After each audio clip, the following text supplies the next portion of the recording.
Hello everyone and a very very warm welcome to Bhagyashree living. इस channel पर अपनी ज़िंदगी को मीनिंग और पर्पस देने की हम कोशिश कर रहे हैं। अलग अलग विधाओं से, अलग अलग तरीकों से, होलिस्टिक अप्रोच से अपनी ज़िंदगी को बेहतर कैसे बनाया जाए और इंटरेस्टिंग और अच्छा और लिवेबल और ब्यूटीफुल कैसे बनाया जाए, ये सब हम यहाँ पर करने की कोशिश करते हैं। अपनी प्रॉब्लम सॉल्व करते हैं। हमें जो एंजल नंबर्स दिखते हैं उनका पता करते हैं, हमें जो ड्रीम्स दिखती हैं उनका पता करते हैं। लेकिन आज मैं आपके लिए एक बहुत खास चीज़ लेकर आई हूँ, pick a card tarot reading specifically designed for you. ये जो टैरो रीडिंग है ये उन लोगों के लिए बहुत अच्छी है जो कि इस साल किसी एक खास मिशन पर या एक खास चीज़ पर फोकस करना चाहते हैं। सो आज की टैरो रीडिंग आपको ये बताएगी कि आपका इस साल का मिशन क्या होने वाला है।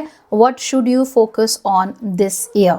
ऑल राइट, सो मैंने आप लोगों के लिए एक बहुत ही इंटरेस्टिंग टैरो डेक खुद बनाया है और 4 इंटरेस्टिंग टैरो कार्ड्स। यहाँ पर आपको हर डेक में एक सिंबल नज़र आ रहा है। So 1 2 3 4 there are 4 cards and there are 4 symbols. अब ये जो पिक अ कार्ड रीडिंग है इसमें आपको बहुत ज़्यादा कुछ सोचने की ज़रूरत नहीं है। Do not think excessively. In 4 symbols में से कौन सा सिंबल आपको सबसे ज़्यादा अपनी ओर आकर्षित कर रहा है, आप बस उस सिंबल का नंबर याद रखिए। सो रिमेंबर, जो भी सिंबल पहली नज़र में आपको पसंद आ गया, पहली नज़र में जिस सिंबल की तरफ आपका ध्यान आकर्षित हुआ, तो पहली नज़र में आपको जो भा गया, जो पसंद आ गया, वही आपकी आज की टैरो रीडिंग है। राइट? तो इसमें सोचने की कोई बात नहीं है। Just go with your instinct right here. Right? Chosen. चलिए अब जान लेते हैं कि ये अलग अलग जो सिंबल्स हैं उनके क्या मीनिंग है और वो इस साल क्या बता रहे हैं आपके मिशन के बारे में।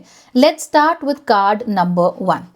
ये जो पहला कार्ड है ये कहता है कि इस साल आपका मिशन है दूसरों को लीड करना। तो इस साल नई चीज़ों को सीखना, अपने लिए स्टैंड लेना और दूसरों को गाइड करना ताकि वो भी सही रास्ते पर चल सकें, ताकि वो भी सही रास्ते पे जा सकें या उनको एटलीस्ट ज्ञान तो हो कि what is right and what is wrong.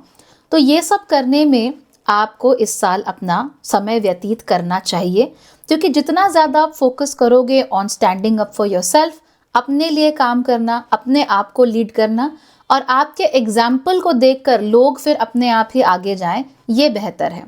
याद रखिए, इसका मतलब ये नहीं है कि आपको दूसरों को धकेल कर आगे ले जाना है, not at all. It simply means कि आपको इस साल ऐसा कुछ करना है जो कि दूसरों के लिए एक एग्जाम्पल बने, जो कि दूसरों के लिए एक मिसाल कायम करे। तो आप क्या कर सकते हो, ऐसा किस क्षेत्र में कर सकते हो, छोटी से छोटी चीज़, pick it up and become a good example of that thing. अब हम बात कर लेते हैं सिंबल नंबर 2 की। अगर आपके सामने ये राउंड रोटेटिंग सिंबल नंबर 2 आया है तो इसका मतलब है कि इस साल आपको दूसरों के साथ कनेक्शंस बनाने की बहुत ज़रूरत है। इस साल अपने आप को बिल्कुल भी आइसोलेट मत कीजिए। जितना आप आइसोलेटेड रहेंगे, जितना आप दूसरों से अलग रहेंगे, जितना आप दूसरों से कट कर रहेंगे, उतना ही आपको तकलीफ़ें होती रहेंगी।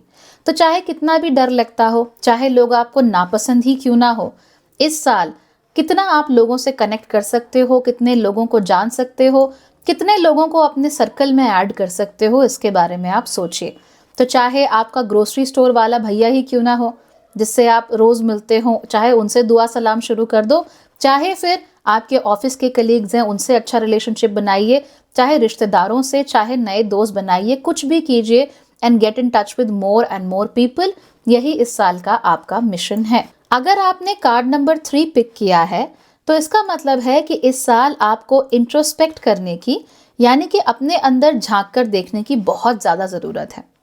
हुआ ये है कि आप अपने सारे जो आंसर्स हैं उनको बाहर तलाश रहे हो, लेकिन सच ये है कि जो भी सवाल आपके मन में हैं उनके जवाब आपको ऑलरेडी पता हैं।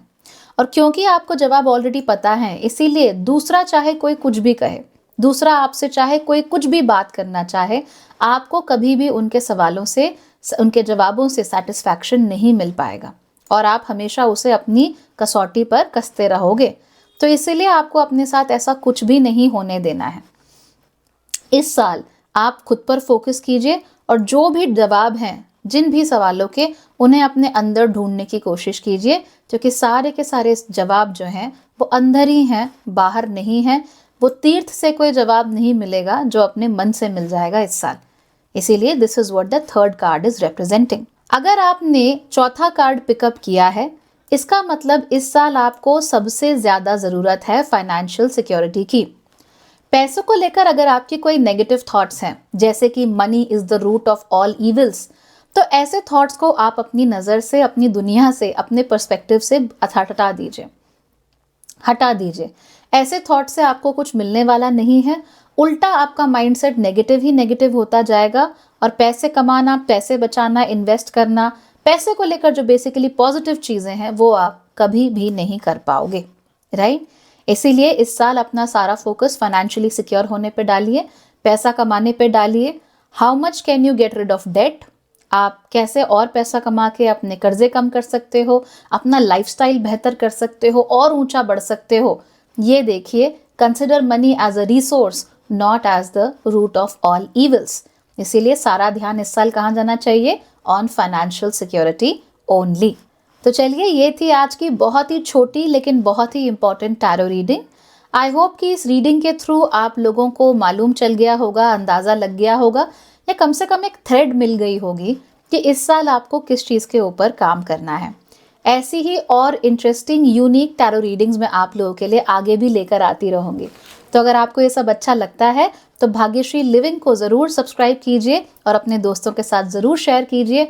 हो सकता है कि उन्हें भी एक थ्रेड मिल जाए अपनी ज़िंदगी को बेहतर बनाने के लिए। और अगर आप एस्ट्रोलॉजी वीडियोस देखना पसंद करते हैं तो मेरे चैनल भाग्यश्री होलिस्टिक एस्ट्रोलॉजी पर भी ज़रूर आइए। Sure everything will be very helpful to you. Thank you for watching. Bye bye.